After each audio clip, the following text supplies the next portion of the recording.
नमस्कार, वंदे मातरम। मैं हूं श्यामगिरी। आप देख रहे हैं हमारा चैनल मुद्दा भारत का। मुद्दा भारत का यानी मुद्दा आपका। वीडियो देखने से पहले हमारा चैनल आप सब्सक्राइब कर लीजिए, अगर आप लिंक के थ्रू वीडियो देख रहे हैं तो, क्योंकि हम देश भर की राजनीतिक खबरों का हम खबरों की खबर पर चर्चा करते हैं और विभिन्न प्रकार के मुद्दों को हम सामने लाते हैं। तो अगर आप हमारा चैनल सब्सक्राइब कर लेंगे तो आपको हर रोज का वीडियो जो है आपको तुरंत मिलने लगेगी। तो आगे बढ़ते हैं। आज का हमारा विषय है महाराष्ट्र में हो रहे अधिवेशन का आखिरी दिन है। इस अधिवेशन में क्या क्या हुआ, क्या मुद्दाएं उठी, कौन किस पे भारी रहा, पक्ष विपक्ष किस पे हावी रहा, इसी पर चर्चा करेंगे। हमारे साथ में है वरिष्ठ पत्रकार नवभारत के सूर्य प्रकाश मिश्रा जी। स्वागत है सर। और हम इनसे जानेंगे कि अधिवेशन सत्र के दौरान इन्होंने वहां पर मौजूद थे और देखे थे, बताएंगे कि वहां पर क्या क्या हुआ, किस तरह की मुद्दाएं उठी और लोगों को किस तरह का फायदा इसमें मिलने की चांसेस है। मिश्रा जी, आपसे हम सवाल करते हैं कि महाराष्ट्र का अधिवेशन जो चला अभी, उसमें आपने क्या क्या देखा जो इस तरह का कुछ हटके था, कि हमेशा की तरह वही चाय नहीं पीना है, चाय का बहिष्कार करना है, फिर वो उनके ऊपर उंगली उठाना, वो उनके ऊपर उंगली उठाना और वही वो समाप्ति। देखिए, मूल रूप से यह बजट सत्र था, जी। ये आप समझ सकते हैं। जहाँ तक आपने मुद्दों की बात कही तो कई मुद्दे उठे जी। और जनहित के मुद्दे भी उठे। यहाँ तक कि विपक्ष ने सरकार को कुछ मुद्दों पर घेरने का भी प्रयास किया, लेकिन एक कहावत है ना, जैसे महाराष्ट्र में, जी। तेल लावलेला पहलवान। हो। ये शरद पवार साहब के बारे में कहा जाता है कि तेल लगाया हुआ पहलवान, जिस तरह से वो अपने प्रतिद्वंदी से छिटक जाता है, बचाव कर लेता है आसानी से, उसी तरह मुझे लगा रहा है कि इस सरकार ने भी कई मुद्दों पर विपक्ष ने जब घेरने का प्रयास किया तो उन्होंने अपनी तरफ से पूरी बचाव की इन्होंने कोशिश की और उसमें सफल होते भी दिखाई दिए। उदाहरण के तौर पर मैं सबसे बड़ा उदाहरण ये लूंगा, किसानों का मुद्दा। किसानों के मुद्दे पर इस सरकार ने इनको भरपूर घेरने का प्रयास किया। गाजर लेकर आए, प्याज लेकर आए, कद्दू लेकर आए, कोहड़ा लेकर आए, काफी कोशिश की इन्होंने। यहाँ तक कि किसानों ने बहुत बड़ा एक लॉन्ग मार्च भी उत्तर महाराष्ट्र से, नासिक से निकाला और मुंबई की तरफ कूच किया। जिस सफलता के साथ उन किसानों को समझाने का प्रयास शिंदे फडणवीस ने सरकार ने किया, मुझे लगता है अपने आप में अनोखा रहा, क्योंकि इसके पहले भी किसानों का मोर्चा मंत्रालय पे धड़कता रहा है और बड़े पैमाने पर धड़कता रहा है। जिस तरीके से मुख्यमंत्री एकनाथ शिंदे जी ने अपने मंत्रियों को, कृषि मंत्री को, आरोग्य मंत्री को वहां भेजा, उनके बीच में बातचीत की और वहां से उनको वापस लौटाने का जो सफल प्रयास हुआ। इवन जिला प्रशासन को भी उन्होंने लगाया। ठाणे जिले के कलेक्टर स्वयं वहां उपस्थित थे, उन्होंने ट्रेन से किसानों को समझा बुझाकर वापस भेजा। तो ये मुझे लगता है ये इनकी बड़ी कूटनीतिक सफलता थी। एक तरफ सत्र चल रहा है, दूसरी तरफ किसानों का मोर्चा। तो दूसरा मुद्दा ओपीएस का है, जो ओल्ड पेंशन स्कीम पर राज्य सरकार के सारे 18 लाख से ज्यादा कर्मचारियों ने हड़ताल कर दी। तो उस हड़ताल का भी असर जितना होना चाहिए था उतना सरकार पर नहीं हुआ।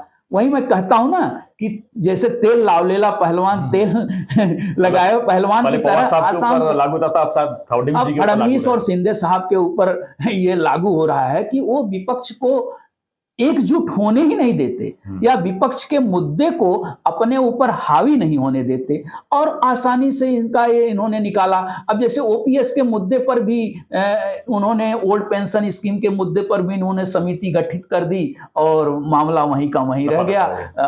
एक बात देखने को ये मिलती है श्याम भाई कि जो शिंदे और फडणवीस की सरकार है, फडणवीस जी जो है ना, अपने तर्कों से विपक्षियों को घायल कर देते हैं या विपक्षियों को चुप करा देते हैं। वहीं एकनाथ शिंदे जी अपनी सादगी से और हाजिर जवाबी से उनको संतुष्ट कर देते हैं। मैं एक मुद्दे का जिक्र करना चाहूंगा। जैसे विरोधी पक्ष नेता अजित पवार जी ने ठेके पर कर्मचारियों के मुद्दे पर इस सरकार को घेरना चाहा, वहीं तुरंत तत्काल जो है उप मुख्यमंत्री ने, फडणवीस जी ने सदन में ये कहा कि भाई ये जो प्रस्ताव है ये तो एमबीए सरकार ने ही लाया था, मतलब ये आपकी ही सरकार ने लाया था, इसमें कुछ अच्छाइयां थी इसलिए हमने लागू कर दी। अब सोचिए वही उनके ही सवाल से उनका जवाब देके उनको पस्त कर दिया। एक नाथ शिंदे जी के ऊपर आरोप लगा कि 2.5 करोड़ की चाय किसकी चर्चा हुई कि वर्षा में 2.5 करोड़ की। एक नाथ शिंदे जी ने साफ गोई से जवाब दिया कि भाई जनता हमारे बीच में आती है, हमारी महाराष्ट्र की संस्कृति है कि उनको चाय नाश्ता कराना। और लॉकडाउन में इतने चाय कहाँ पी लेंगे? लॉकडाउन का उन्होंने कहा कि लॉकडाउन था 2.5 साल, कोई वर्षा पे आया ही नहीं, मुख्यमंत्री किसी से मिले नहीं, उनका निशाना भी मतलब एक तीर से 2 पक्षी किस तरह से घायल कर रहे हैं। थे ही नहीं वो उस समय तो वो मुख्यमंत्री नहीं, सीधा बोल दिया कि जो घर में बैठा चाय पी रहा उससे जाके पूछो, उससे जाके पूछो। और जब मैंने जो चाय पिलाई है वाकई में हमारे पास जनता आई है और चाय पिलाई। तो इस तरह के मुद्दे जो हैं विधानसभा में उठे, घेरने का पूरा प्रयास हुआ, लेकिन मुझे जहां तक लगता है जैसे किसानों का तो बहुत ऐतिहासिक मुद्दा रहा। इस बीच देखिए प्याज का संकट आया, किसानों के ऊपर बहुत बड़ा संकट था, उन्होंने उसको 300 से बढ़ाकर 350 रुपया अनुदान किसानों को प्रति क्विंटल प्याज का देके उन्होंने चुप कराया। जैसे आंगनवाड़ी सेविकाओं का भी मुद्दा उठा तो उन्होंने उनका मानधन बढ़ा दिया, 10,000 रुपया मानधन हो गया। और फडणवीस जी ने तो पंचामृत जो कहा जाता है बजट पेश ही किया। तो बजट पे जो चर्चा होनी चाहिए थी, बजट को उन्होंने इस तरह से पेश किया, हालांकि वो चुनावी बजट ही रहा, लेकिन इस तरह से पेश किया कि विपक्षियों के पास ऐसा कोई उस पर चर्चा करने के लिए बहुत अच्छा कोई खास मुद्दा उनके पास घेरने की कोई ताकत रह नहीं गई, उनको शांत कर दिया। मतलब इंफ्रास्ट्रक्चर कह सकते हैं कि विरोधी पूरी तरह से पस्त ही दिखे।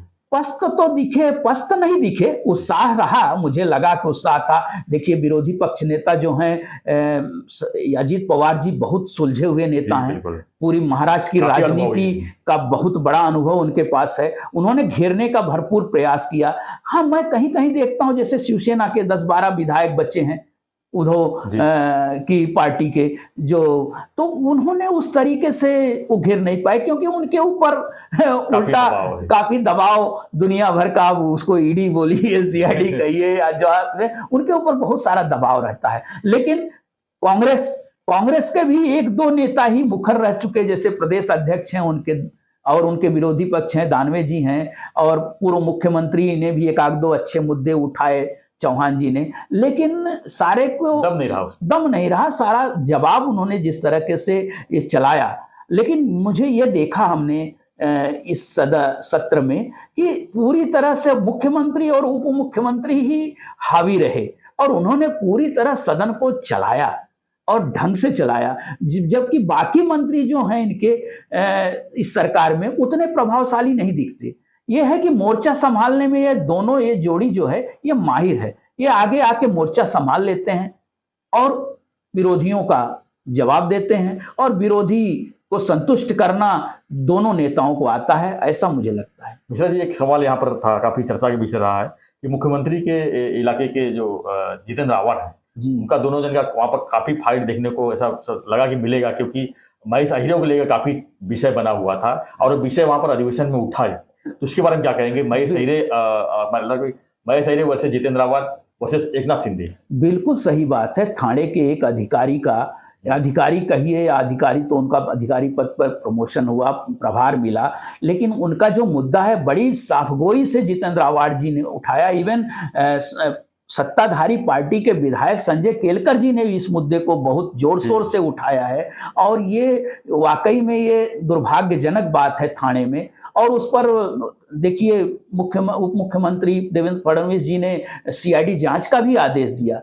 जिस तरीके से यह मुद्दा उठा, उस मुद्दे को लेकर जिस तरह से सत्र में चर्चा हुई, सदन में चर्चा हुई, ये थाने के लिए अच्छी बात नहीं है। जहां तक ये प्रशासन की बात है, और वो बात है यहाँ जरूर कुछ सरकार को झेलना पड़ा या बैकफुट पर आना पड़ा, लेकिन कुल मिलाकर जो जितेंद्र आव्हाड ने जिस साफगोई से या जिस तरीके से हमले किए, लेकिन वो एक मुद्दा है, छोटा सा मुद्दा है कहा जाएगा, ये जनहित अधिकारियों को सस्पेंड करना था, ये पूरी तरह जनहित का मुद्दा नहीं बन पाया। जैसे कहा जाता है ना, वो व्यक्तिगत मुद्दा बन के रह गया कि उन्होंने उनके परिवार को धमकी दी और उसको लेकर सब एकत्र हुए। हाँ, ये जनहित का भी है, जरूरी है कि अवैध निर्माणों का मामला थाने महापालिका में अधिकारी वर्ग और इस तरह के जो काम चल रहे हैं तो उसका एक खुलासा जरूर हुआ, लेकिन जो जनहित के मुद्दे होने चाहिए थे उससे इतर हटकर ये निजी मुद्दा बनकर रह गया।